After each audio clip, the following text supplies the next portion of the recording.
नमस्कार साथियों, मैं संजय नामदेव और स्वागत है आपका चैनल पर। आज हम कक्षा 11वीं जो प्रश्न बैंक हमारी अर्थशास्त्र की है उसके जो चैप्टर्स हैं उन्हें प्रारंभ कर रहे हैं आज से। और भाग 1 जो हमारा है उसकी यूनिट 1 सांख्यिकी और अर्थशास्त्र का परिचय, इस पाठ की चर्चा आपसे हम प्रारंभ करते हैं।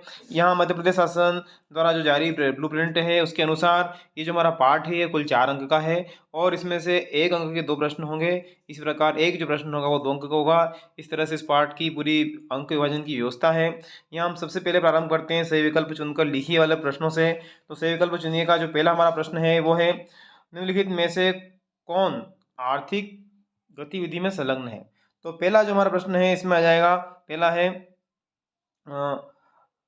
द वाला, ए और बी, मतलब हमारा जो एक पिता अपने बच्चों के लिए किताबें खरीद रहा है और बी एक किसान स्वयं के उपभोग के लिए गेहूं उगा रहा है।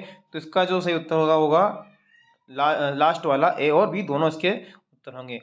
एक आर्थिक समस्या उत्पन्न होती है क्योंकि, तो इसका उत्तर हो जाएगा लास्ट वाला उपरोक्त सभी, क्योंकि मानव चाहता है असीमित साधन, सीमित और संसाधनों के वैकल्पिक उपयोग हैं। इस तरह से इसका लास्ट वाला उत्तर इसका भी सही हो जाएगा। इसके बाद में हम चलें, अगला हमारा प्रश्न है डेटा के समुच्चय को कहा जाता है। तो डेटा के समुच्चय को सांख्यिकी कहा जाता है, इसका पहला वाला ऑप्शन सही हो जाएगा। आंकड़ों द्वारा दायरा तक फैला हुआ है, तो आंकड़ों का जो दायरा है इसमें सभी आ जाएंगे, अर्थशास्त्र, उद्योग, सरकार, सभी तक आंकड़ों का दायरा फैला हुआ होता है।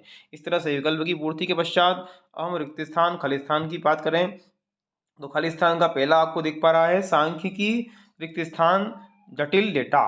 तो इसमें आ जाएगा सांख्यिकी सरल करता है। क्या जाएगा? सरल करता है, सरल करता है, मतलब सांख्यिकी जो है डेटा को क्या कर देता है? सरल कर देता है। पहले रिक्त स्थान की पूर्ति में यह आ जाएगा।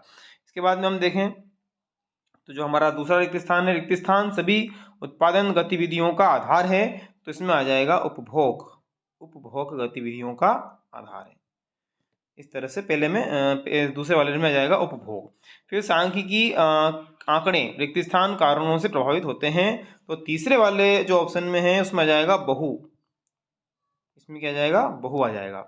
तो सांख्यिकी आंकड़े बहु कारणों से प्रभावित होते हैं, ऐसा हो जाएगा ये। इसके बाद में मानव की जरूरतों को पूरा करने के लिए संसाधनों का उपयोग, तो इसमें हम लिखेंगे वैकल्पिक, वैकल्पिक शब्द का यहाँ पे उपयोग हो जाएगा, वैकल्पिक उपयोग होता है। इस तरह से रिक्त स्थान की पूर्ति, और रिक्त स्थान की पूर्ति के पश्चात सत्य असत्य वाले प्रश्नों को देख लेते हैं। तो सही या गलत के रूप में चिन्हित करना है। सांख्यिकी आर्थिक समस्याओं का समाधान करती है, तो बिल्कुल ये हमारा जो है सत्य है कि वह आर्थिक समस्याओं का समाधान करती है। फिर आंकड़ों की व्याख्या सांख्यिकी अध्ययन का अंतिम चरण है, तो ये भी सत्य है। सभी मात्रात्मक जानकारी सांख्यिकी है, ये असत्य है हमारा, इसका तीसरा वाला ऑप्शन हमारा सत्य है। वितरण एक आर्थिक गतिविधि है, तो ये हमारा सत्य हो जाएगा। इसके बाद में हम चलें जोड़ियों का मिलान कर लेते हैं। तो जोड़ी के मिलान में किसान, तो किसान का जो उत्तर हो जाएगा यहाँ पर किसान मतलब निर्माता के एक कर्मचारी दिया हुआ है। चलिए यहाँ पे निर्माता के एक कर्मचारी हो जाएंगे। दुकानदार, तो दुकानदार का जो हो जाएगा स वाला विक्रेता। फेब ड्राइवर, तो फेब ड्राइवर में आ जाएगा सेवा प्रदाता। और एक बहुराष्ट्रीय कंपनी, तो इसमें आ जाएगा बहुराष्ट्रीय कंपनी में सेवा धारक, मतलब पहला वाला ऑप्शन इसका हो जाएगा। इस तरह से सही जोड़ी के मिलान के पश्चात एक शब्द और एक वाक्य में उत्तर दीजिए। प्रश्नों को देखें तो अर्थशास्त्र जीवन के सामान्य व्यवसाय में मानव जाति का अध्ययन है, यह परिभाषा किसके द्वारा दी गई थी? तो ये जो परिभाषा है ये अल्फ्रेड मार्शल जो है उनके द्वारा ये परिभाषा दी गई थी, अल्फ्रेड मार्शल के द्वारा। इसके बाद में इस प्रक्रिया में कच्चे माल को उपयोगिता वाले अंतिम उत्पादों में परिवर्तित किया जाता है। तो ये किस प्रक्रिया में किया जाता है? तो इसका आ जाएगा उत्पादन, उत्पादन की जो प्रक्रिया है इसमें कच्चे माल को उपयोगिता वाले अंतिम उत्पादों में परिवर्तित जो है किया जाता है। इसके बाद में हमारा जो तीसरा प्रश्न है एक वाक्य का, तथ्यों को सरल और निश्चित रूप में प्रस्तुत करने में क्या सहायक है? तो सांख्यिकी, इसका उत्तर जाएगा सांख्यिकी, सांख्यिकी जो है सहायक है। किन चरणों को संख्यात्मक शब्दों में व्यक्त किया जा सकता है? तो मात्रा, मात्रात्मक चरों को, है ना, मात्रात्मक चरों को संख्यात्मक शब्दों में व्यक्त किया जा सकता है। इसके पश्चात हमारे 2 अंक वाले प्रश्न है। आइए साथियों इनको हम एक साथ अध्ययन कर लेते हैं। 2 अंक वाला हमारा पहला प्रश्न है, अर्थशास्त्र से आप क्या समझते हैं? तो अर्थशास्त्र 2 शब्दों अर्थ तथा शास्त्र के संयोग से बना है।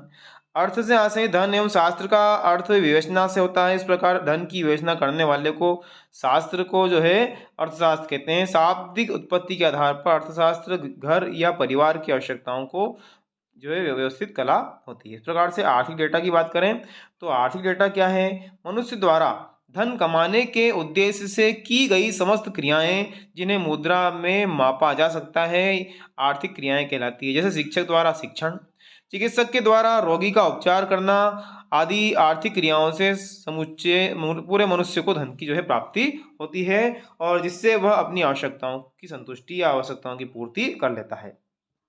उपभोक्ता से क्या आशय है? जो व्यक्ति विभिन्न वस्तुओं एवं सेवाओं का उपभोग करता है या उन्हें उपयोग में लेता है उसे उपभोक्ता कहते हैं। वस्तुओं में उपभोग वस्तुएं जो हैं उपभोक्ता की जो वस्तुएं होती है क्या है? तो गेहूं, आटा, नमक, चीनी, इस प्रकार से और फल आदि एवं स्थायी वस्तुएं जैसे टेलीविजन, मिक्सर, साइकिल आदि जो है हमारी इसमें सम्मिलित होती है। अगला हमारा प्रश्न है, सांख्यिकी क्या है? तो सांख्यिकी गणित की वह शाखा है जिसमें आंकड़ों का संग्रहण, प्रदर्शन, वर्गीकरण और उसके गुणों का आकलन क्षेत्र जो है उसके क्षेत्रों में लागू होता है। इसके बाद में सांख्यिकी 2 जो विशेष कार्य हैं उनको बताना है। तो सांख्यिकी कार्य हैं, सांख्यिकी का कार्य तथ्यों को सूक्ष्म तथा सरल रूप में प्रस्तुत करना, समंकों के बीच तुलनात्मक अध्ययन के लिए आधार प्रस्तुत करना। अगला प्रश्न हो जाएगा, बचत क्या है? तो जो हमारा ये बचत वाला प्रश्न अंतिम प्रश्न है 2 अंक का। सामान्य अर्थों में बचत का अर्थ धन को संरक्षित करने तथा बैंक रखने, पेंशन फंड में निवेश करने इत्यादि से लगाया जाता है। लेकिन व्यापक अर्थ में बचत शब्द का जो खर्च घटाने, संसाधन बचाने जैसी आर्थिक गतिविधियों के लिए प्रस्तुत होता है। इस तरह से साथियों आज के अंक में इतना ही। अगली इकाई में हम इसी पाठ से, इसी खंड से, इसी भाग से डेटा संग्रह वाले पाठ की चर्चा आपसे करेंगे। यदि आप चैनल पर नए हैं, चैनल को सब्सक्राइब कीजिए, लाइक कीजिए। यहाँ पर आपको कई प्रकार के विषयों की चर्चा करने का हमारा प्रयास होता है और आपको सारी सटीक और सभी उत्तर आपको यहाँ पे मिलेंगे। बहुत बहुत धन्यवाद, आपने हमें सुना इसके लिए।